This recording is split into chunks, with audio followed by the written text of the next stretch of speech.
Assalamualaikum. A very warm welcome to all of you in this batch. Acha ji. First of all, my introduction. My name is Mohammad Ali Mooni. By profession, I'm a chartered accountant. मैंने 2013 में qualify किया. Then I started off with मैंने K Electric में काम किया. I worked in Ferguson for almost 6 years, right? मैंने 3.5 साल articles, बाकी as an AM वहाँ पे काम किया.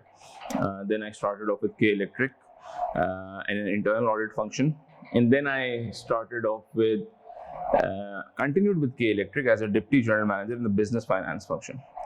जो मैंने business finance function में अपने 2 साल गुजारे, that's very closely related to what I am teaching right now, right? Because this subject MSA2 is basically the culmination of strategy and business finance coupled with some of the concepts of taxation and ethics, right? If I just talk about the grid, so we'll deep dive in a while, but इस MSA2 में your strategy related discussion is roughly around 25%. Then your business management related discussions, which includes 3 चीजें primarily. पहली HR, दूसरी marketing. अगर आप में से मेरा कोई दोस्त जिसने पिछली अटेम्प्ट का पेपर देखा हो या पिछली अटेम्प्ट में वो बैठा हो, तो you will have a fair idea that this marketing was tested in question number 3 in detail. And then IT. This kind of make 15% of your syllabus, so this is 40%, right? Then BFD, इसमें you have performance management, performance evaluation and financial management. दोबारा बोलता हूँ, performance management, right? Performance evaluation and financial management. This is 40%. And rest of the syllabus is tax, which is roughly around 10%. Ethics is roughly around 5 to 10%. Alright, so this is the breakup of the syllabus. तो गुफ्तगू हम कर रहे थे कि I have been closely related to this function within my role of K Electric as a business finance general manager, where I was doing the partnering with the supply chain and with the distribution business of the company. When you do partnering with the supply chain, so what is the expectation out of you? So you are expected to have a fair balance between these two. As a munshi, as a chartered accountant, this has been my core, right? Expectation was I will be able to evaluate the performance. I will be able to do the partnering with the business to evaluate the performance, right? So यहाँ पे जो मैं कह रहा हूँ, the partnering with the business to evaluate the performance, so तुम्हारे जहन में एक चीज आएगी KPI, key performance indicator. So one of my role was to set KPIs to assess the performance of the individual business unit by the end of the year. For example, मैं distribution के business के साथ partnering कर रहा हूं, तो मेरा एक KPI ये है कि लांडी में जो के इलेक्ट्रिक का ऑफिस है, उसका फॉर एग्जांपल प्रॉफिटेबिलिटी रेशो आज 70% है. मैं टारगेट सेट करता हूं कि ये 75% हो जाए, right? Okay, sounds good, but is my job finish? No. What I need to do, I need to discuss with the business what are the ways to reach from either to either. Now here is the catch मेरे दोस्तों. Examiner wants you to not only give or prescribe the medicine to the patient. वो तुम्हें ये नहीं कहता कि तुम मुझे बता दो कि क्या होना चाहिए, कैसे मैं इस सफर तक पहुंचूंगा, मुझे क्या करना होगा, मुझे क्या सस्टेनेबिलिटी इनिशिएटिव्स देने होंगे, मुझे क्या कॉस्ट कटिंग मेजर्स देने होंगे, मुझे क्या रेवेन्यू में अपसाइड के लिए करना पड़ेगा, स्ट्रैटेजिकली क्या करना पड़ेगा कि ये जो KPI मैंने और तुमने, फाइनेंस ने और बिजनेस ने मिलके सेट किया है, उस KPI तक पहुंचने के लिए, यानी कि इस 5% इंक्रीज इन दी प्रॉफिटेबिलिटी को पहुंचने के लिए हमें तुम्हें क्या स्ट्रैटेजी डिवाइस करनी है. ये है इस पेपर के चंद की टेक अवेज में से एक take away. Let me step back. हमने गुफ्तगू करी कि मैं बिजनेस फाइनेंस के रोल में क्या करता था. हमने कहा I need to have a fair balance between these two things. ठीक है, this was my core. The management was expecting my JD, my job description was to assess strategically each and every contract with the vendors, what could be the long term, what could be the short term risks and opportunities, you may say, pros and cons, you may say, advantages and disadvantages, you may say, opportunities and challenges, you may say. मैं ये जो लफ्ज की तकरार कर रहा हूँ इसको सुन के तुम्हारे जहनों में अज़ीज़ान मन SWOT एनालिसिस भी आया होगा, राइट? SWOT एनालिसिस, यू में से. तो इन चीजों के बारे में मुझे देखना था. So this is what is expected out of your role, right? और अपना इंट्रोडक्शन मुकम्मल कर दूं मैं. उसके बाद मैंने GSK ज्वाइन किया, जहाँ पे मैं फिलहाल काम कर रहा हूँ as a lead for the planning and forecasting for the emerging markets, right? MSA 2 का गालिबन 6वां-7वां बैच है, 6th batch 7th batch I think मैं पढ़ा रहा हूँ. But unfortunately passing ratio overall MSA 2 का इतना इम्प्रेसिव नहीं है, right? That's one of the issue which we probably need to look into. ये ऊपर से ही है ना, चाय पिला दे. ये वहीं ऊपर से है ना, ऊपर वाला लेके यार. ओ सही है, और जग लिया. ठीक है अज़ीज़ान मन, यहाँ तक कोई question? This is just the tip of the iceberg, this just the introduction. अब हम मजीद गुफ्तगू आगे बढ़ाते हैं, लेकिन यहाँ तक कोई question?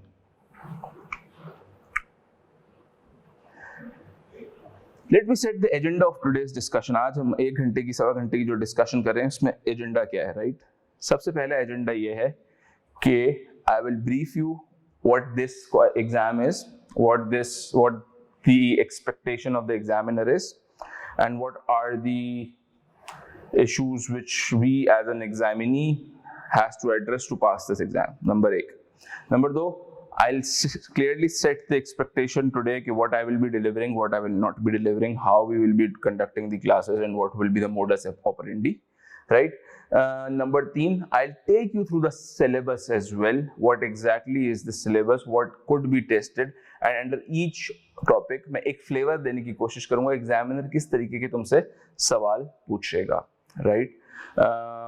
So this broadly is the agenda, right, for today's class. Number 1 is to brief you on this exam, expectation of the examiner, what are the potential blunders which we as an examinee are doing, why is the passing ratio too low. Number 2, I'll take you through the syllabus, right? मैं एक शायद case study तुमसे share करूंगा और तुम्हें syllabus पे ले जाऊं कि what exactly is the syllabus like and how you need to cope up with the syllabus. Number 3, I'll set the expectations clear from the day 1, what I'll be covering, what I'll not be covering, what will be the modus operandi. Okay, so before I start, मैंने जो हमारा group है उस पे एक OneDrive का link share किया था. मेरे दोस्तों, मेरे अजीजों, if you can open that link, और उसमें एक तुम्हारे पास पावर पॉइंट होगा जिसका टाइटल होगा फ्लीट NLC करके, वो प्लीज ओपन कीजिएगा. अच्छा जी मेरे दोस्तों, दिस पेपर इज ऑफ 3.5 घंटे, राइट? एंड इस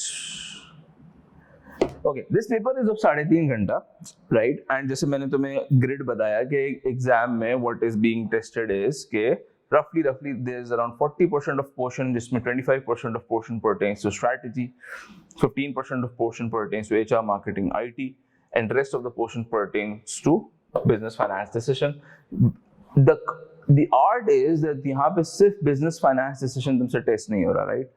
The stuff here is कि यहाँ पे अगर core BFD का भी सवाल आता है, for example, evaluate the hedging strategy, so you are expected to write or give the qualitative measure against the hedging strategy which you, for example, recommend in the particular course, right? जो तुम BFD का paper देते थे उसमें you were purely expected to do the calculations mostly, but either you have to do a fair balance between the calculation and you need to substantiate your particular recommendation or your particular outcome from the calculation. So that's the beauty of this paper, right? आपको मुझसे बेहतर पता होगा, ये paper ICAEW का एक replica paper है. ICAEW का एक एग्जाम होता है जिसमें there's a case study based paper. तो यहाँ पे भी you have 3 case studies to answer. There's one case study, question number 1, which is 50 marks question, right? The question number 2 is, and question number 3 is at times 25-25, at times 30-20, right? So this is the split of the paper. Okay. Now the issue is कि अगर तुम past papers का trend देखो, so the passing ratio is 30% roughly से लेकर 35%. अच्छा, जब मैं असेस करता हूँ कि यार ये क्यों इतना कम पासिंग रेशो है, तो मैं सोचता हूँ कि व्हाट इज द मसला. तो प्रिडिक्टिव एनालिसिस पूरा बैठ रहा है. फॉर एग्जांपल, मैंने पिछले अटेम्प्ट में प्रेडिक्ट किया था कि मार्केटिंग आएगा, मार्केटिंग में से अच्छा चंक आ गया, राइट. हेजिंग हमने पिछले अटेम्प्ट में प्रेडिक्ट किया था, हेजिंग में अच्छा चंक आ गया. वर्किंग कैपिटल हमने प्रेडिक्ट नहीं किया था, लेकिन वर्किंग कैपिटल टेस्ट हुआ. लेकिन वर्किंग कैपिटल ऐसा कोई टॉपिक नहीं है जो इस लेवल पे आपको ना आता हो, राइट. उसके अलावा स्ट्रेटेजिक चॉइसेस एग्जाम में जो हम बड़े डिटेल में पढ़ रहे होते हैं. So there is nothing which is very much out of the box. Despite this, at times the passing ratio is not very encouraging. So आप अगर डीप डाइव करो तो आज से पहले तक मैं और तुम जो है वो हैंडआउट्स की मार थे, right. We were used to be given handout for each and every of our topics, and we tend to rote learn, or we tend to understand the concept and we tend to deliver. But यहाँ पे एक different ball game है, right?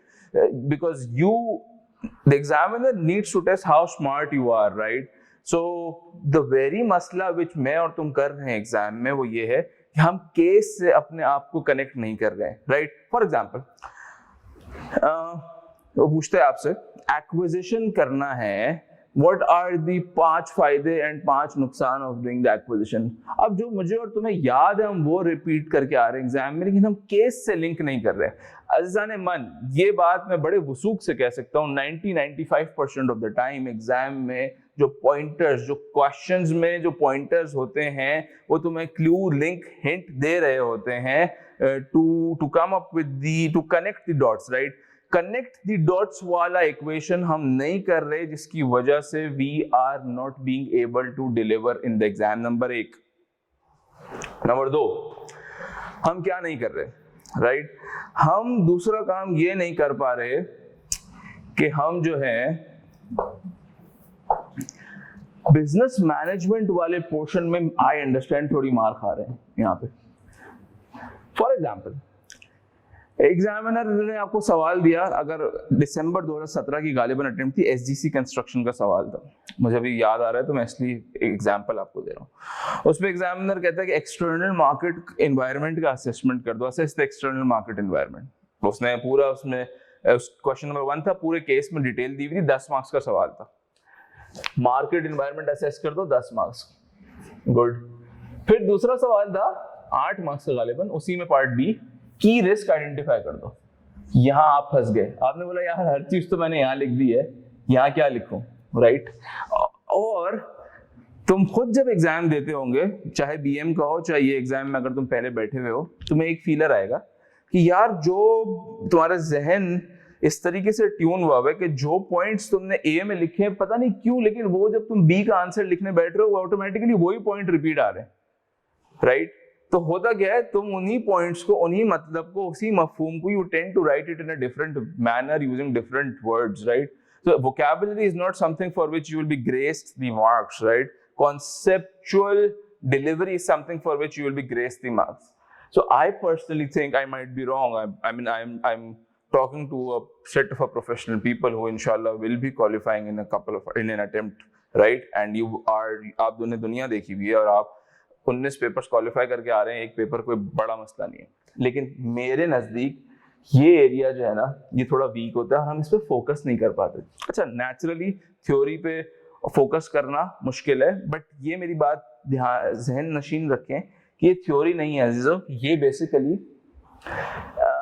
It's basically the application of the theory in the case study, right. But अगर तुम्हें BCG matrix पता होगा तो जाके तुम अप्लाई करोगे ना कि अच्छा इस कंपनी का ये प्रोडक्ट डॉग है, ये स्टार है, ये कैश काउ है, ये क्वेश्चन मार्क है.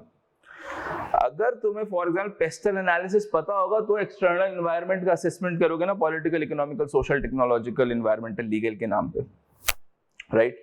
सो you tend to have the breadth of information and a depth of information so as to pass this exam. अगर सतही लेवल की इंफॉर्मेशन होगी और थ्योरी अप्लाई करते हुए फंस जाओगे, क्योंकि जब तुम पार्ट बी आंसर कर रहे होगे, पर्टिकुलरली क्वेश्चन नंबर 1 में जो 50 मार्क्स का क्वेश्चन होता है, तो तुम एक फीलर आएगा यार तुम वही चीज लिख रहे हो जो तुम पार्ट ए में लिख रहे थे, क्योंकि तुम्हारे पास बहुत ज्यादा इंफॉर्मेशन नहीं है, राइट। फॉर एग्जाम्पल 6 मार्क्स का सवाल आया, explain how the big data can help the company improve it's marketing strategy. ये आईटी का सवाल नहीं है, ये है एग्जाम ने पढ़ा हुआ है कि भाई बिग डेटा क्या है यार, आपके पास डेटाबेस है, डेटा माइनिंग है, उसकी बेसिस पे आप अपनी मार्केटिंग स्ट्रैटेजी डिवाइस कर सकते हैं। केस में कुछ इंपॉर्टेंट पर्टिनेंट बातचीत दी हुई आपको, बट अगर तो तुम्हें सिर्फ 3-4 इंफॉर्मेशन पता है तो तुम फंस जाओगे कहां तक, 4 पॉइंटर्स तक। एग्जामिनर की एक्सपेक्टेशन क्या थी, 6 पॉइंटर्स थी। ये मैं तीसरा मसला बता रहा हूँ। पहला मसला मैंने बताया we are not able to connect the dot. दूसरा मसला मैंने बताया कि हमारा breadth and depth of knowledge नहीं है पर्टिकुलरली इस एरिया में। तीसरा मसला मैं बताने लगा हूं, चूंकि हमारा नॉलेज बेस थोड़ा सा कम है तो प्रॉब्लम मसला ये हो रहा है कि जहां 6 मार्क्स का सवाल है और 6 पॉइंटर्स एग्जामिनर एक्सपेक्ट करता है कि मैं डिलीवर करूं, मैं नहीं कर पाता बिकॉज ऑफ द फैक्ट कि मेरे पास range of information, range of knowledge नहीं है, मैं शायद कनेक्ट भी नहीं कर रहा केस से, राइट। सो दैट्स द तीसरा मसला। जब तुम 4 पॉइंटर्स दिखते हो, 6 मार्क्स का सवाल होता है, फिर तुम टाइम लगाते हो वो 2 पॉइंटर सोचने में, तो यहाँ पे एक चौथा मसला राइज हो जाता है कि तुम्हारा टाइम मैनेजमेंट की गड़बड़ हो जाती है। मेरे अजीजों, मेरे दोस्तों, 3.5 घंटे का पेपर जरूर है, लेकिन एक फीडबैक मुझे अमूमन स्टूडेंट्स दे रहे होते हैं कि यार we are unable to complete the paper on the time, right? So that's something. 5वीं चीज which is important चीज, don't write naked sentences in the exam. Your sentences should exhibit A, professionalism in the tone, B, substantiating और corroborating evidence. तुमसे बेहतर कौन जानेगा, तुम auditor हो, लेकिन तुम अगर कुछ फायदा बता रहे हो तो उसको corroborate करो कि इस केस स्टडी में ये फायदा क्यों है। फॉर एग्जाम्पल, इस केस में ज्वाइंट वेंचर इज ज्यादा फायदेमंद बिकॉज ये राइट। मैंने खुद ट्रांसक्रिप्ट्स चेक किए हैं जिसमें मुझे ये फीलर आता है कि हम सिर्फ ब्लैंकेट स्टेटमेंट्स लिख रहे हैं, पूरे सेंटेंसेस नहीं लिख रहे हैं। व्हाई? बिकॉज हमारी आदत नहीं रही, राइट। हमने आज से पहले बीएम के अलावा ऐसा कोई पेपर देखा नहीं है, और बसत एहतराम our firms do not inculcate the culture of we being good writers, right? We at the end of the day are being good auditors, right? Or the good data suckers. But this culture has not been inculcated in the academics. हम हमेशा handouts की मार रहे हैं, हमें हर teacher ने 100 handouts दिए, बहुत स्पून फीड हुआ, और फर्म में भी ये चीज नहीं इनबिल्ट हुई, इसलिए ये पेपर जाके तुम्हारा फंसता है। अदरवाइज तुम खुद अभी सिलेबस देखोगे, यू विल फील लाइक यार कॉन्सेप्चुअली तो कोई मसला नहीं है, मुझे पता है कहाँ से पढ़ना है, मुझे पता है क्या राइट सोर्स ऑफ इंफॉर्मेशन है, why is the lacking, right. तो ये 4-5 चीजें हैं जो you need to focus on, right? During the course of my classes, particularly जो मैं physical class ले रहा हूँ, I will be more focused on what potentially could be the issues in handling the case studies and writing the answers in the scenario. So that would be our focus throughout. But abhi I think these 5 चीजें are the most crux which you should be remembering. Let me just take you through the slide. So there are some do's and don'ts, right? Connect the dots, हमने discuss कर लिया, right? Second, link financial variables with the strategic concepts. Linking is key to this exam, right? हमने discuss किया। BFD में you were expected to give core mathematics, quantitative elements. इधर your answer will not be complete unless तुम बताओ कि ये particular hedging strategy जो तुमने ऐसे compute करी है, या for example, when you compute, let's suppose cost of equity compute कर रहे हो, right? और उसमें लेट्स सपोज तुम बीटा कंप्यूट कर रहे हो, राइट। बीटा की कंप्यूटेशन में आज तक टेस्ट नहीं हुई, लेकिन तुम उसको बताओगे okay these are the variables, this is the risk premium जो तुमने अज्यूम किया है क्योंकि ये मसले हैं। या तुम ये बताओगे कि एग्जाम में केस में ये केस में for example cash flow plotting मुझसे बेहतर जानते हो, उसमें बताते हैं ना तुम्हें कि 5वें साल के बाद परपेचुइटी में ग्रो होगा लेट्स सपोज 8%। दोबारा रिपीट करता हूं, एग्जाम में केस आता है, उसमें कहता है 5वें साल के बाद परपेचुइटी में ग्रो करेगा 8%। तुम्हारा जहन फौरन कहेगा साहिब ये 8% वाली अजम्पशन कुछ हजम नहीं होती। क्यों? क्योंकि यार जीडीपी ग्रोथ से ऊपर तो परपेचुअल ग्रोथ हो ही नहीं सकती, और GDP growth, sustainable GDP growth कभी भी 8% तो हो नहीं सकती। सो तुम अगर बीएफडी का एग्जाम होता सिर्फ इस 8% को लेते परपेचुइटी के फॉर्मूले में और कैश फ्लो प्लॉट कर देते। यहाँ ऐसा नहीं होगा, यहाँ कैश फ्लो तो प्लॉट करोगे, लेकिन एग्जामिनर को बताओगे कि यार due to this due to in your assessment this assumption of 8% perpetual growth needs stress testing, needs some due diligence, क्योंकि long term your sustainable growth rate cannot exceed in long term from the GDP growth rate, right? So that's the difference। मेरे अजीजों, मुझे उम्मीद है मैं आपको बात समझाने में बात समझा पाया होगा कि BFD में you weren't supposed to write this, either you are expected to write this। So link the financial variables with the strategic concepts। Practice by reproducing your responses in written format, आप मुझसे बेहतर जानते हैं। Give a good coverage to changes in tax laws। हाँ, tax में देखें जी syllabus बहुत बड़ा है। माजी में एक दफा सेल्स टैक्स टेस्ट हुआ, अभी तक जितनी भी अटेम्प्ट्स हैं जून 2017 से अब तक 5 मार्क्स का, और बाकी हमेशा इनकम टैक्स होता है टेस्ट। इनकम टैक्स में आपका बिजनेस के जो कॉन्सेप्ट होते हैं वो ज्यादा टेस्ट होते हैं, बट एक की यहाँ पे ये होती है, बिजनेस के कॉन्सेप्ट्स होते हैं, लॉसेस होते हैं, टैक्स क्रेडिट्स होते हैं, फॉरेन टैक्स क्रेडिट्स होते हैं, राइट? इस तरीके के कॉन्सेप्ट ज्यादा टेस्ट हो रहे होते हैं आपके पास। लेकिन एक की होती है जो रीसेंट फिस्कल चेंजेस आई हैं उसको आप जरूर हम और आप पढ़ के जाएं। सेल्स टैक्स में कवर नहीं कर रहा होता हूँ, इनकम टैक्स में टू एन एक्सटेंट कवर कर रहा होता हूँ। Okay, do not think too much out of the box. Let your thoughts not be too confined. Now this is very important. अज़ीज़ान ईमान मेरे दोस्तों, do not think too much out of the box, right? हम at times इतना creative होने की कोशिश करते हैं कि जो चीज, मतलब कुछ मार्क्स देखो, अगर 5 मार्क्स का तुम्हारा सवाल है, आई होप तुम्हें नजर आ रहा हूँ यहाँ पे, तो उसमें यार 4 पॉइंट्स तो सामने के होंगे, एक पॉइंट वो होगा जो फॉर एग्जाम्पल दूर कहीं से तुम्हें लिंक करना है। हम उस एक पॉइंट की तलाश में इसको ना मिस करें, राइट? ये नेचुरल टेंडेंसी होती है। एट टाइम्स मैं इतना सर पे सवार कर चुका होता हूँ चीजों के, मैं हमेशा सोच रहा था यार इसमें ये भी हो सकता है, ये भी हो सकता है, ये भी हो सकता है। देखो जी, आउट ऑफ द बॉक्स सोचना है, लेकिन पहले जो करीब की चीजें हैं ना, let's try to grab those and grab those marks. दूर परे की चीजों को बाद में देखेंगे।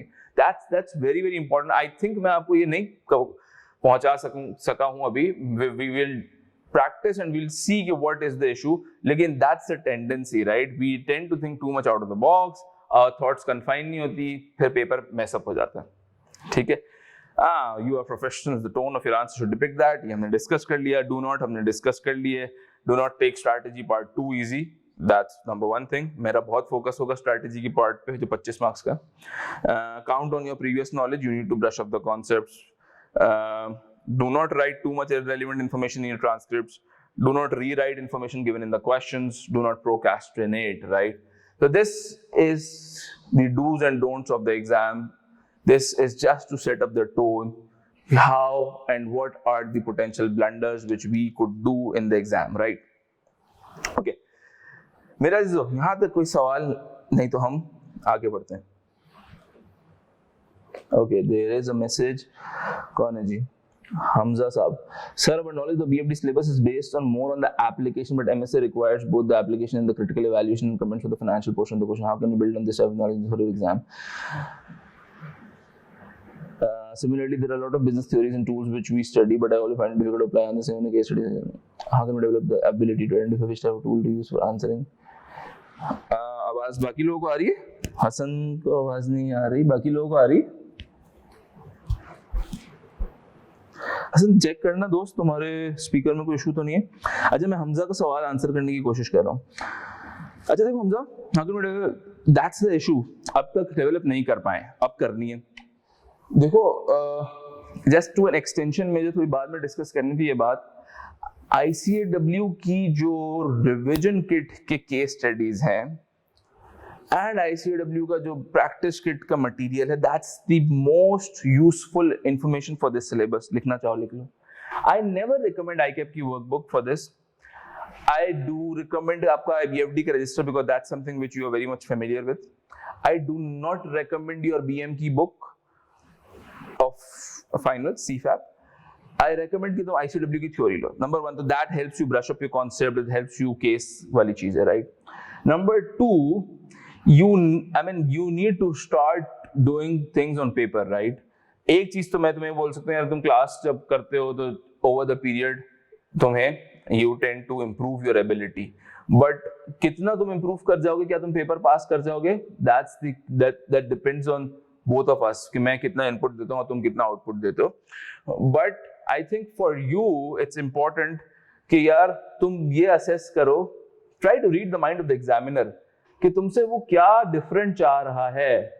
बीएफडी के पेपर में वो जो चाह रहा था वो तुमने डिलीवर कर दिया, पास हो गए, इसलिए तुम यहाँ पे बैठे हो. अब वो तुमसे कुछ डिफरेंट चाह रहा है, राइट? वो तुमसे चाह रहा है कि तुम अंग्रेजी में लिखे हुए केस को स्ट्रैटेजिकली कनेक्ट करो. लिंक्डइन पे जाना अगर बहुत फारिग हो रात में, और बिजनेस फाइनेंस की जॉब सर्च करना और उसकी जेडी पढ़ना, वो एग्जैक्टली सिमिलर है जो एग्जामिनर तुमसे चाहता है, राइट? ये आप सबके लिए. तो इंडस्ट्री में you are not suppose to do this only, you need to, तुम्हें इसका और इसका एक नॉट बनाना है टू मेक श्योर कि तुम इंडस्ट्री में वो रोल कर सको. ये रोल इवॉल्व हो रहा है. आज से 10 साल पहले बिजनेस फाइनेंस पार्टनरिंग के रोल नहीं होते थे, ट्रांजैक्शंस के रोल होते थे, स्टैट्यूटरी रिपोर्टिंग के रोल होते थे, मैनेजमेंट रिपोर्टिंग के रोल होते थे, फाइनेंस बिजनेस पार्टनर के रोल इतने नहीं होते थे. This is something exact replica of the JD of the finance business partner, right? So that's something which you need to do. I hope I am able to answer your question. अच्छा, एक और चीज, exam में आपसे direct application of theory बहुत कम पूछी है. एक दफा शॉर्ट पूछा है शायद, और एक दफा पोर्टर्स 5 फोर्सेस पूछा है. मुझे उम्मीद है आप सबको पता होंगी, नहीं तो हम क्लास में पढ़ेंगे भी. इसके अलावा नहीं पूछी आपसे थ्योरी, लेकिन वो आपको केस में इस तरीके का मटेरियल देता है कि आपको पढ़ के खुद समझ आया था कि यहाँ मुझे ये थ्योरी लगानी है. फॉर एग्जाम्पल 3-4 प्रोडक्ट्स दे दिए तो आपको पता चल जाएगा यार, जैसे यहाँ तो बीसीजी मैट्रिक्स लग रहा है क्योंकि एक प्रोडक्ट ऐसा है जिसका मार्केट शेयर बढ़ रहा है लेकिन मेरा कंपनी का शेयर कम हो रहा है, राइट? एक शेयर प्रोडक्ट ऐसा है जिसका मार्केट शेयर भी बढ़ रहा है, मेरा कंपनी का शेयर भी बढ़ रहा है. स्टार कहते हैं ना इस प्रोडक्ट को, राइट? अब he is not asking you to apply BCG matrix, he is just saying evaluate the product portfolio, right? Evaluate the strategic choices available to the company. अब जब ये तुमसे कहता है evaluate the strategic choices available to the company, तो क्या करना है तुम्हें? यहाँ हमजा, तुम्हें BCG matrix अप्लाई नहीं करना, तुम्हें ये नहीं बताना कि डॉग है, ये प्रोडक्ट डॉग है, ये स्टार है. तुम्हें खुद से पता होगा कि हाँ ये स्टार है, फिर तुम एग्जामिनर को बताओगे स्ट्रेटेजिक चॉइस इसकी ये है कि इसको ग्रो कराओ, राइट? ये क्वेश्चन मार्क है. स्ट्रेटेजिक चॉइस ये कि इसकी ड्यू डिलिजेंस करो, और अगर ये नहीं समझ आती तो इसको पोर्टफोलियो से बाहर करो, और जो पैसा निकल रहा है वो ग्रोइंग प्रोडक्ट पे लगाओ, स्टार पे लगा दो, राइट? मेरा कहने का मतलब समझ रहे हो, एक कदम आगे बढ़ना है. पहले के एग्जाम में वो शायद तुम्हें बोलता अप्लाई बीसीजी मैट्रिक्स, तुम बताते हाँ ये प्रोडक्ट डॉग है, ये डॉग है, ये क्वेश्चन मार्क है, ये कैश का हुआ, ये. यहाँ वो तुमसे शायद ये नहीं बोलेगा बीसीजी मैट्रिक्स अप्लाई करो, लेकिन तुम्हें पता है बैक ऑफ द माइंड कि हाँ बीसीजी मैट्रिक्स लग रहा है, और उस मैट्रिक्स के तहत तुम्हें बैक ऑफ द माइंड पता है कि इस प्रोडक्ट में ये होना चाहिए, इस प्रोडक्ट में ये स्ट्रैटेजी होनी चाहिए, इस प्रोडक्ट में ये स्ट्रैटेजी होनी चाहिए. वो स्ट्रैटेजी तुम एग्जामिनर को बताओगे. मुझे उम्मीद है इससे बात क्लियर हुई होगी. आए आगे बढ़ते हैं.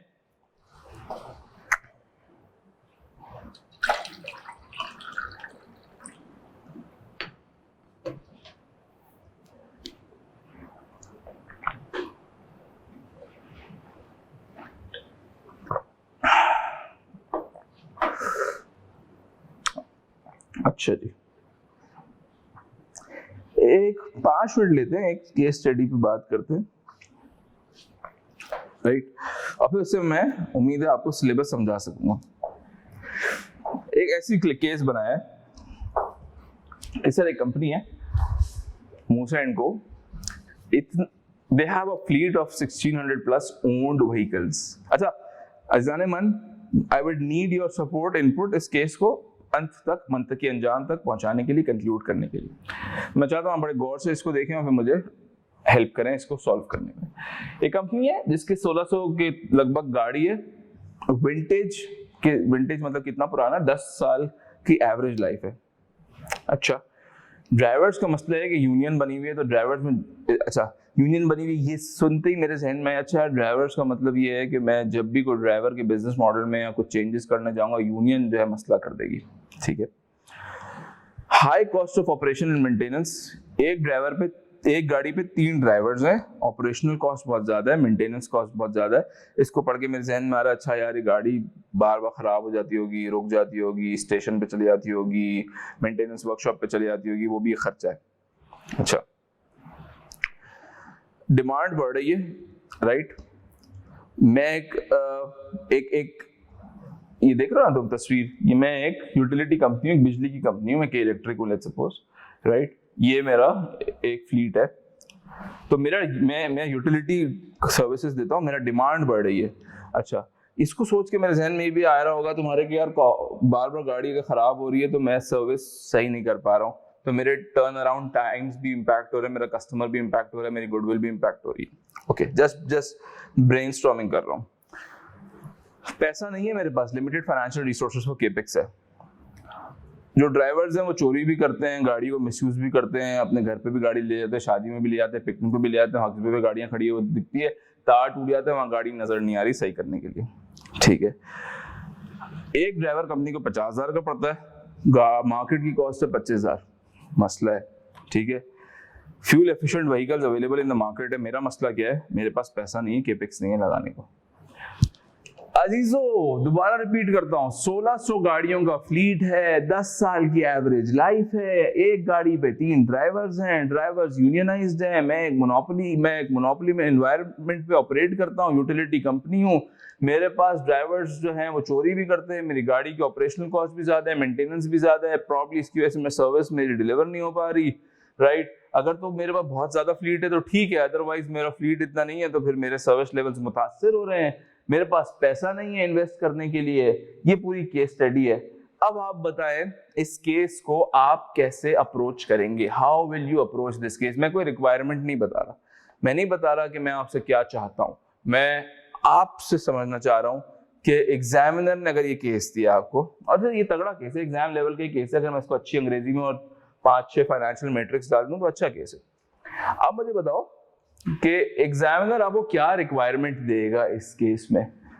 बड़ा आसान सवाल है, एग्जामिनर आपसे क्या पूछेगा इस केस में। मैं चाहता हूं हमारे जितने भी लोग ऑनलाइन बैठे हैं वो सब के सब अगर तिनका भी कंट्रीब्यूट कर लें तो बात आगे बढ़ेगी इंशाअल्लाह। 1 मिनट लीजिए प्लीज, दोबारा केस देखिए और मुझे हेल्प कीजिए। सवाल क्या पूछ सकते हैं एग्जामिनर, जाने मन मुझे प्लीज कंट्रीब्यूट कीजिएगा। हसन साहब, हमजा साहब, साद साहब, हरी 009,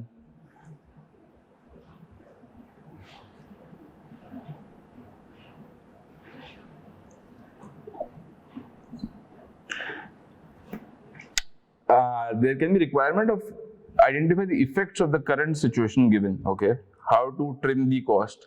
Hasan, okay. What else?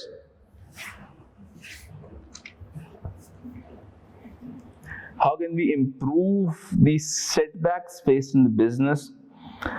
How to move from where? मैं अपनी मंजिल तक कैसे जा सकता हूँ? फाइनेंसिंग की स्ट्रेटेजी बता दो। How can we make the operations more efficient? Okay. बहुत खूब। There can, which will entail greater profitability. Okay. And better goodwill. Okay. There can be requirement to identify the effects of the current situation given. आओ पहले वाले point पे बात करते हैं हमजा के। There can be requirement to identify the effects of the current situation given, right?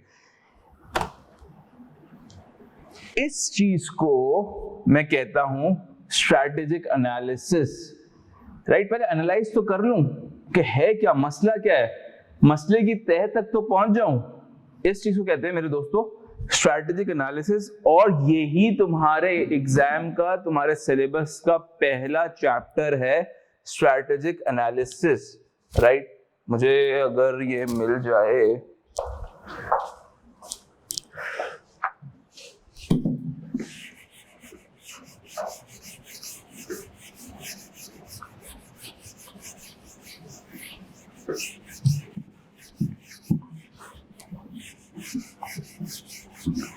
Case में deep dive करना मकसद नहीं है मेरा, सिलेबस को आपके जहनों में बिठाना मकसद है।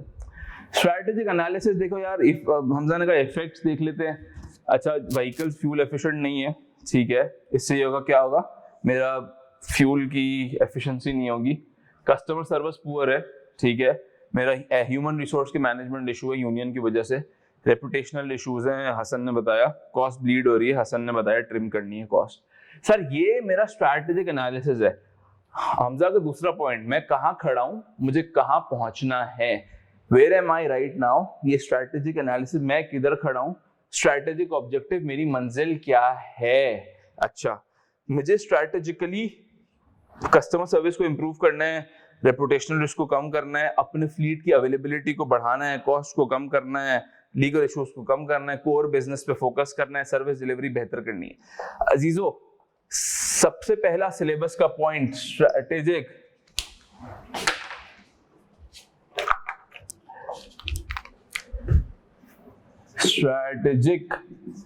एनालिसिस, दूसरा स्ट्रैटेजिक ऑब्जेक्टिव,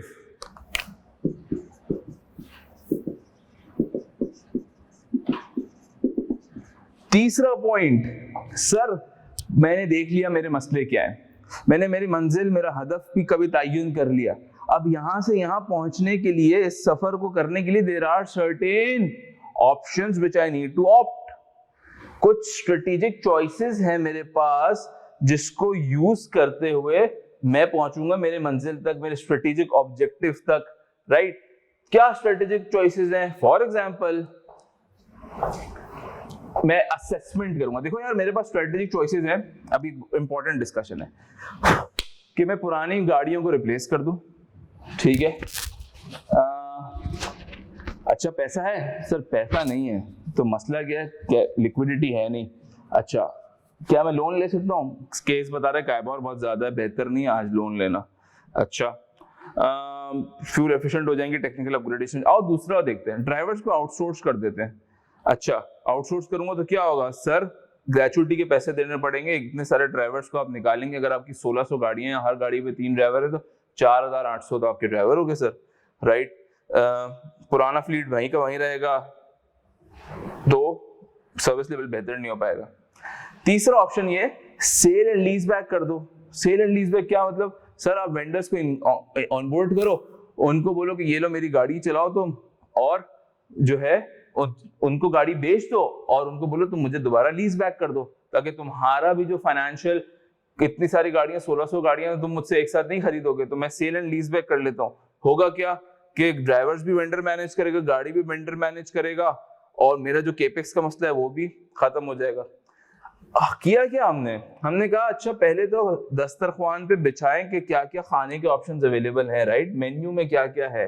पहले तो स्ट्रेटेजिक चॉइसेस देख लेते हैं कि स्ट्रेटेजिक चॉइसेस है क्या क्या, और फिर उसको प्रोज एंड कॉन्स देख लेते हैं, जिसको अच्छी भाषा में कहते हैं स्ट्रेटेजिक असेसमेंट कर लेते हैं, इवैल्यूएशन कर लेते हैं। एग्जाम में ये पूछता है आपसे, ठीक है जी। ये काम करने के बाद आपने कहा अच्छा अब मैंने तय कर लिया कि ये वाला strategic choice based on assessment and evaluation बेहतर है। आगे बढ़ते हैं। अब जो आता है सर इम्प्लीमेंटेशन का पार्ट आता है, एग्जीक्यूशन का पार्ट आता है। ये जुमला पढ़िएगा, स्ट्रेटेजिस्ट यानी कि business, finance, supply chain, distribution, सबने मिल के तय किया कि sale and lease back is the right model to go with. Now you are the one sitting on the negotiation table with the vendors to implement this. What considerations will you give? ये सवाल पूछेगा examiner. अब ये तुमने तय कर लिया कि सेल एंड लीज बैक करना है, तय कर लिया कि जॉइंट वेंचर करना है। अब जब तुम टेबल पे बैठे हो, मैंने तय कर लिया कि नौकरी छोड़ रहा हूँ, कल से फॉर्म खोलूंगा दुबई में। अच्छा क्यों? क्योंकि मैंने सोचा यार दुबई में बड़ा बिजनेस है, पाकिस्तान में बिजनेस नहीं है। अच्छा तय कर लिया, अब क्या, अब कहां जाऊंगा, क्या लाइसेंस लूंगा, कहां पे ऑफिस बनाऊंगा, that comes the part which is very important, which is called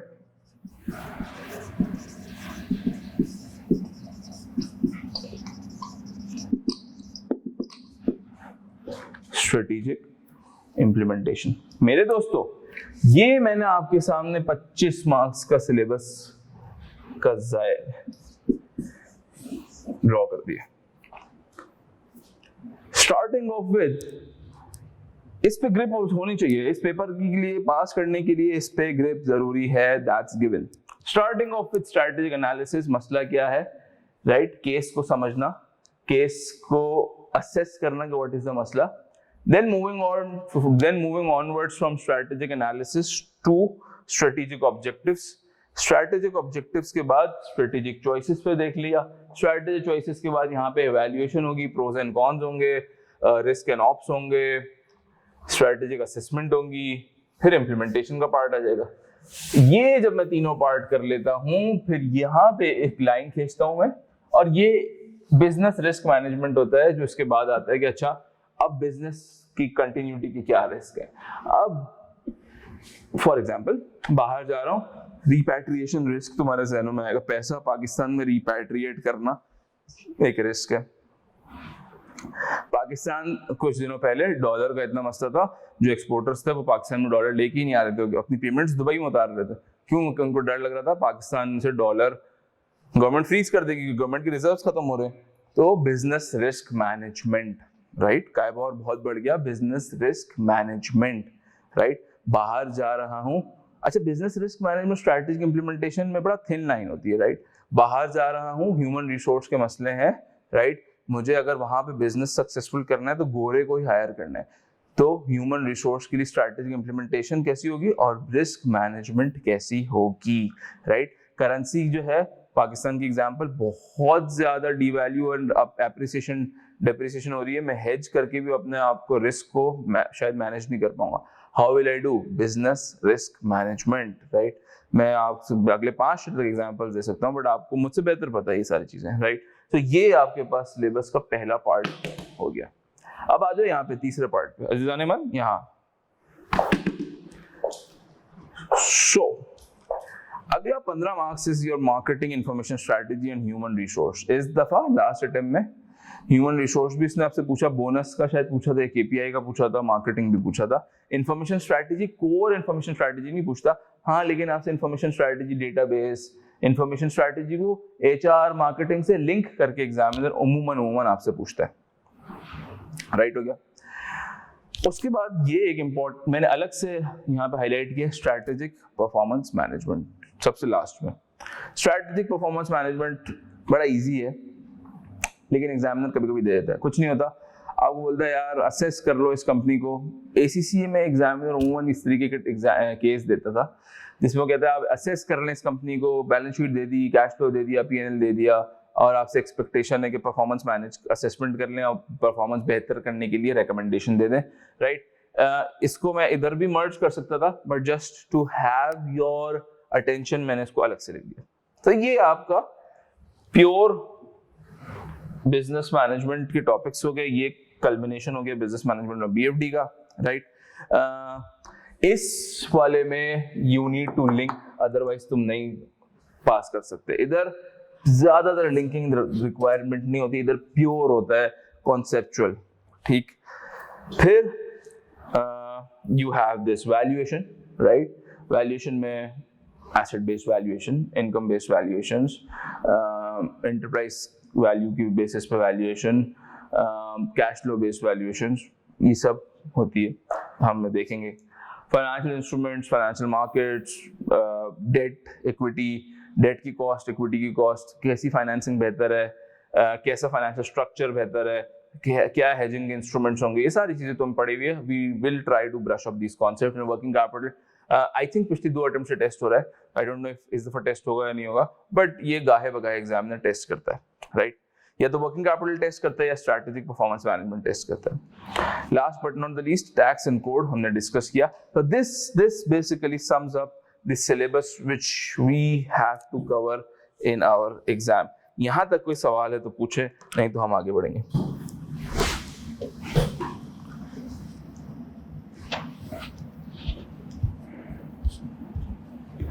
मेरे दोस्तों कोई क्वेश्चन है तो प्लीज पूछे।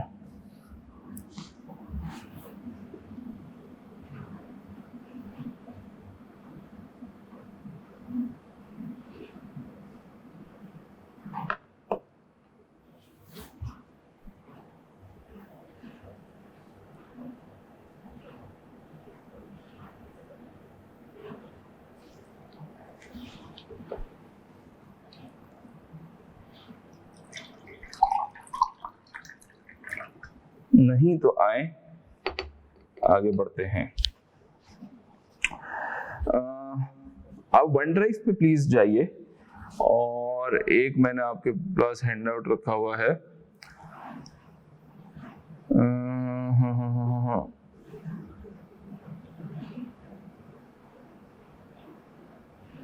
एनालिसिस ऑफ पास्ट पेपर आप देख लीजिएगा, हमने डिस्कस कर लिया है। मैंने डिस्कस करना चाहता हूँ, मैं एक चीज और आपसे डिस्कस करना चाहता हूँ, बल्कि दो चीजें। आपको खुले ICAP questions to be covered in the class, right. मैं सिर्फ इसमें आपको ये बता देता हूँ, यहाँ ये वाला हैंड आउट प्लीज खोलिए, ICAP questions to be covered in class. बल्कि नहीं, इससे पहले लेट्स डू दी LWT वाला, एक आपके पास PDF है, सोल्यूशन LWT फॉर रेफरेंसिंग, उसको प्लीज खोलिएगा। ओके, तो दोस्तों the very reason of sharing this with you is कि ये आप मेरे जैसे एक बंदे की ट्रांसक्रिप्ट है, राइट। दिसंबर 2018 का एक क्वेश्चन था, हम क्वेश्चन की डिटेल में फिलहाल नहीं जाते, राइट।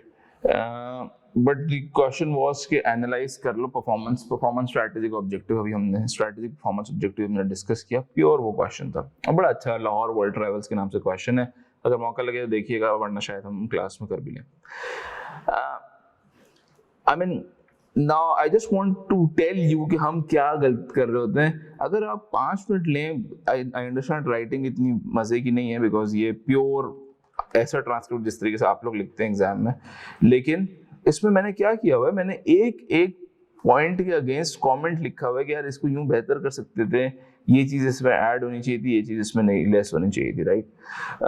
मैं आपके साथ पढ़ता हूँ और मैं आपको एक इंसाइट देने की कोशिश कर रहा हूँ। I mean this document you should be referring it many times. I mean ये बड़ा एक कंस्ट्रक्टिव पीस ऑफ डॉक्यूमेंट है to give you the insight कि तुम्हारा ट्रांसक्रिप्ट किस तरीके का होना चाहिए, what is something which you should consider, and based on कि कोई एक आइडियल डॉक्यूमेंट नहीं है, एक आप जैसे स्टूडेंट थे जिसने आंसर दिया और उस पर मैंने कमेंट दिया हुआ है, right. Okay, so LWP is considering Safari as a good opportunity for new revenue opportunity and growth. However, detailed performance analysis and strategic analysis should be performed to analyze whether the acquisition would be a strategic fit or not. एक important बात, exam में you need to make sure कि तुम buzzwords अच्छे use कर रहे हो या नहीं कर रहे, right? मैंने क्या comment दिया, आओ देखते हैं। Okay.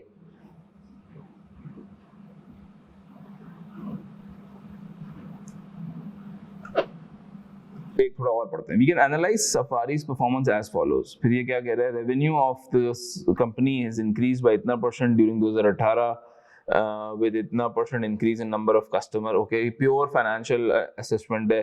The growth of the company is good. However, the market growth would also have to be considered for comparison. कह रहा है कंपनी की ग्रोथ तो अच्छी है, लेकिन मार्केट की ग्रोथ भी दो ताकि मैं कंपैरिजन कर सकूं। Fair point. एग्जाम में जैसे मैंने आपको एग्जांपल दी थी परपेचुइटी की ग्रोथ रेट 8% की, इस तरीके से just to draw the complete analysis if there is some information which is not given in the questions. अगर तुम आईकेप के आंसर्स भी देखो तो एग्जामिनर कहता है अगर मुझे ये चीज पता होगी तो मैं बेहतर अंदाज से आपको ड्यू डिलिजेंस करके या असेसमेंट करके प्रोज एंड कॉन बता देता हूं। तो वेयर यू फील कि there is a material information which is missing in the exam, तो you tend to highlight that information as well, right. So अच्छा, मैंने क्या उसको कमेंट किया, अच्छा पॉइंट है, market growth. You can also say market prognosis, market outlook, just to give a flavour of the professionalism that your transcript should depict, right. मैं सब नहीं आपके साथ पढ़ूंगा, मैं सिर्फ आपको कुछ की पॉइंटर्स दे रहा हूँ कि how to read this, and I would request you personally कि आप इसको जरूर घर से देखें, right. Profitability has also increased by इतना percent, which indicate that there is not significant increase in expense. Company might have an efficient cost monitoring process, right? Comment किया दिया मैंने. Try to compare profit margins of acquirer and acquiree, and always remember to see return profile in comparison to risk, right? Question क्या था? Question ये था कि मैं एक पोटेंशियल कंपनी इसको एक्वायर करने लगा हूँ, इसका असेसमेंट कर लो. इसने कहा कि हाँ प्रॉफिटेबिलिटी भी इंक्रीज हुई है.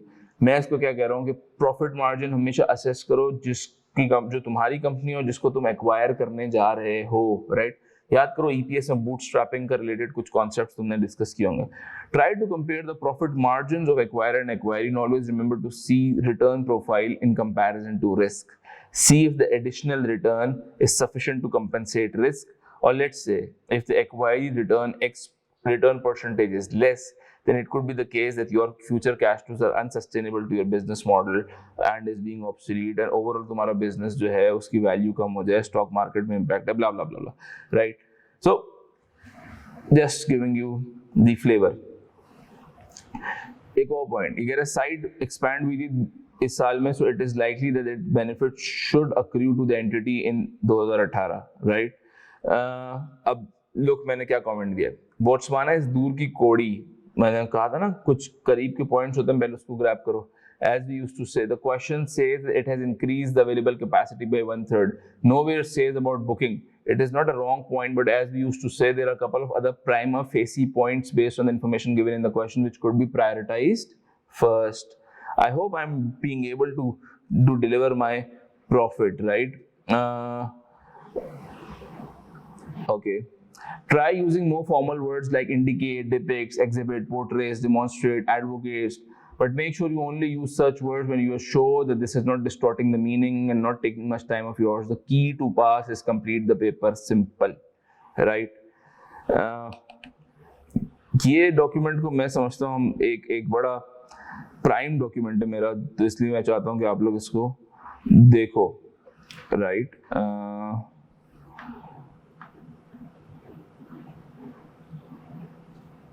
एक आखिरी मैंने ओवरऑल जो फीडबैक दिया वो मैं आपको सर डिस्कस कर लेता हूँ.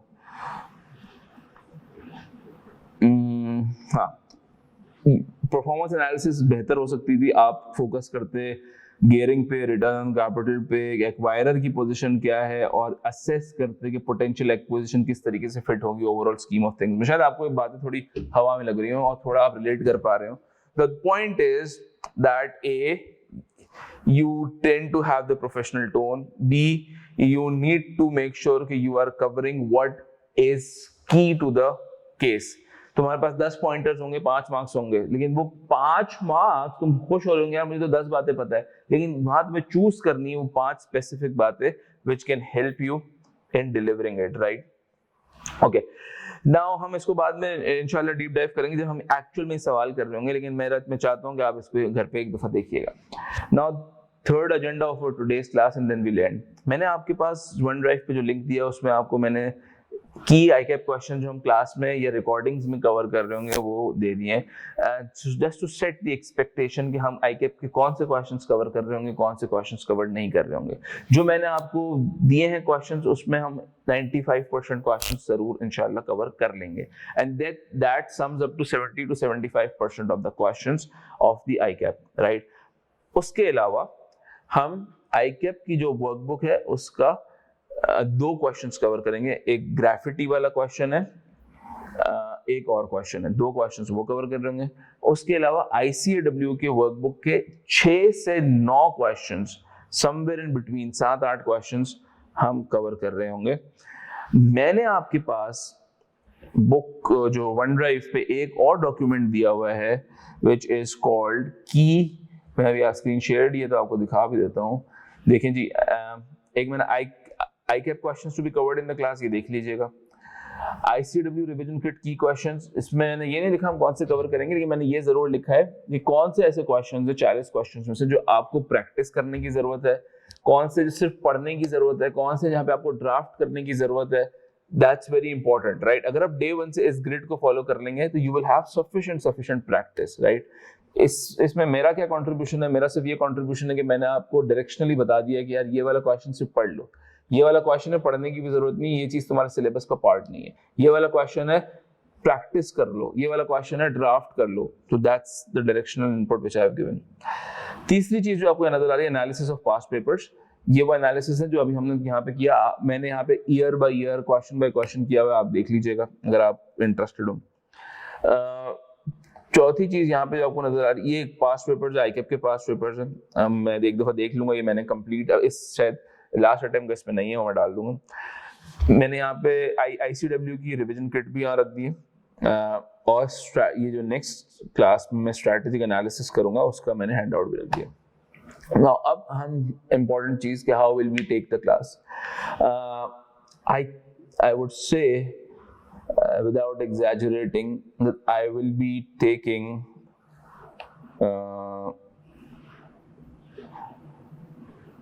आज क्या है हमारे पास, अगस्त 13 है, right? 2027, 2, 3, 4, 5, 6. Okay, I'll be taking 8 to 10 classes physically, right?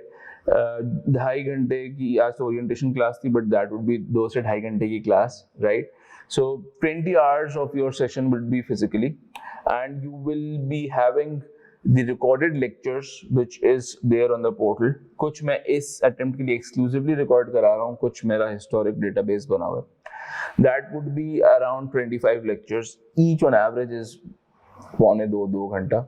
So roughly you will have 70 घंटे का, 70 से 75 घंटे का you will have the time to invest if you sign up for this class. Many students ask me, do we need to sign up, or can we do it? I mean, if you want the material, I can give you whatever the material I have, right? What I'll be focusing on, I'll be using ICW revision kits. For the business management parts, मेरी presentation slides बनी हुई हैं, वो slides के through मैं आपसे सारा discussion कर रहा होता हूँ। कोशिश होगी कि वो हम क्लास में, फिजिकल क्लासेस में ज़्यादा से ज़्यादा कवर कर लें, राइट? स्ट्रैटेजी वाला पार्ट मैं फिजिकल क्लासेस में कवर कराऊंगा, मार्केटिंग, आईटी, एचआर आपको रिकॉर्डेड मिलेगा। कुछ क्वेश्चंस बीएफडी के कुछ की कॉन्सेप्ट्स जो मुझे रिफ्रेशर कराना है, पर्टिकुलरली हेजिंग, वो मैं फिजिकल क्लास में कराऊंगा। बाकी वैल्यूएशन वो सारी रिकॉर्डिंग में आपके पास आएंगी। कुछ आईसीडब्ल्यू की क्रिटिकल क्वेश्चंस जो होंगे वो मैं रिकॉर्ड करा दूंगा ताकि you can tend to refer it every time you want to. ICAP के कुछ क्रिटिकल क्वेश्चंस फिजिकल, वरना recorded. So this is how things will go. मैंने डे 1 से कोशिश की कि आपको बता दूं कौन से क्वेश्चंस कर रहे हैं हम, कौन से नहीं कर रहे हैं। ओवर द पीरियड में आपको ये भी बता दूंगा आईसीडब्ल्यू के जो 6 से 9 क्वेश्चन है कौन से हम कर रहे होंगे। 20 घंटे का मेरा फिजिकल आपके साथ इंटरेक्शन है, बाकी 40-50 घंटे का रिकॉर्डेड मटेरियल आपको मिल रहा होगा। इफ़ यू वांट कि मैं आपका ट्रांसक्रिप्ट चेक करूं तो मुझे 15 दिन का आपको टाइम देना होगा। What I will do is, मेरा टारगेट होगा कि 30 सितंबर तक या फर्स्ट वीक ऑफ अक्टूबर तक रिकॉर्डेड मटेरियल आप तक पहुंच जाए, and I will be taking the classes as well till 30 सितंबर, और उसके बाद अक्टूबर में 2 क्लासेस लूंगा जिसमें मैं रैप अप कर रहा हूँ चीज़ों को, राइट? 8 से 10 क्लासेस होंगी, मैंने आपको बता दिया मोस्टली 10 क्लासेस होंगी, right? So this is how the modus operandi will be of our classes. I think classes record होंगी, सारी चीज़ें होंगी। बाकी if there is any administrative चीज़ें तो you can discuss with the management. मेरे लायक कोई सवाल है तो प्लीज़ पूछें। How should we use SBM books for MSc2? अच्छा, इंडिविजुअली असेस करो कि तुम किधर खड़े हो। Do you need, first of all, मेरे लेक्चर से पहले या अगर तुम साइन अप करो नहीं करो, that's irrelevant, अपना BFD का रजिस्टर घुमा लो। सॉरी पहले ये इंपॉर्टेंट है, गुड क्वेश्चन। पहले पास्ट पेपर्स आईकेप के देख लो। मेरा जो हैंडआउट है ना, की questions to be covered in the ICAP, उसको पहले घुमा लो। तुम्हें हर क्वेश्चंस की रिक्वायरमेंट वहां लिखी हुई है, तुम्हें पता चल जाएगा आईकेप पूछता क्या है। जब तुम्हें ये पता चल जाएगा आईकेप ये पूछता है, तो तुम उसके बाद अपने बीएफडी का रजिस्टर उठाओ, अपना बीएफडी के कॉन्सेप्ट को क्विकली ब्रश अप कर लो। और अगर तुम साइन अप करो तो तुम वेट करो, जब हम बीएफडी पहुंचेंगे हम कर लेंगे, ठीक है? उसके बाद तुम start practising from the ICW की material, right? And for BM, if you're not signing up, तो ICAW की जो प्रैक्टिस जो मेन बुक है उसको रेफर करो।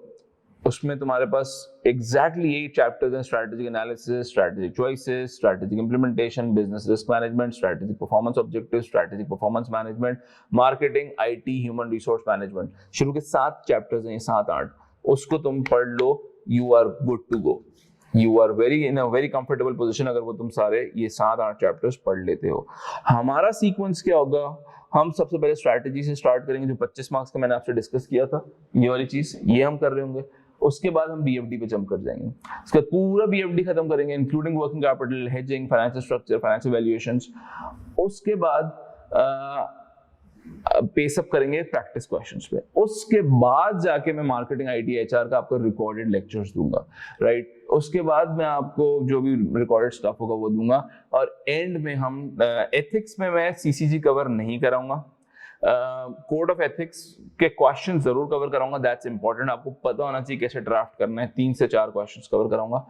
लेकिन CCG का जो रेगुलेटरी एस्पेक्ट है वो मटेरियल मैं नहीं कवर करा रहा था।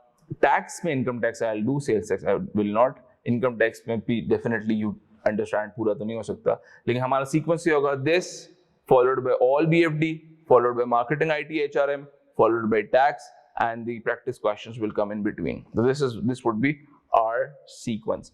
Omen physical classes से पहले बीच में अगर मुझे कोई रिकॉर्डेड लेक्चर्स भी देने होंगे तो मैं रिकॉर्डेड लेक्चर्स आपको दे दूंगा, आपको बोल दूंगा कि यार ये रिकॉर्डेड लेक्चर्स है, please make sure that you have listened to these recorded lectures before you come to the next class. तो नेक्स्ट क्लास से पहले उस नेक्स्ट क्लास में उस रिकॉर्डेड लेक्चर्स का 15 मिनट का एक समरी हो जाएगी, और if there are some questions so I'll try my best to answer them, and then we can move forward with the agenda of that particular class, right। Her class में the idea will be that you will be मैं आपको flavour दे दूं case studies का और solve करके दिखा दूं। तो what I do is मैं बोर्ड पे एक शुरू में 5-6 केस मैं पूरा बोर्ड पे सॉल्व करता हूँ, एक जुमला लिख के, तो आपको आपका हाथ रवा हो जाए, you can iron yourselves if there's some rust, so you can dust that off. So that's how we tend to approach things. और कोई सवाल है जाने मन? कोई सवाल पूछ लें प्लीज।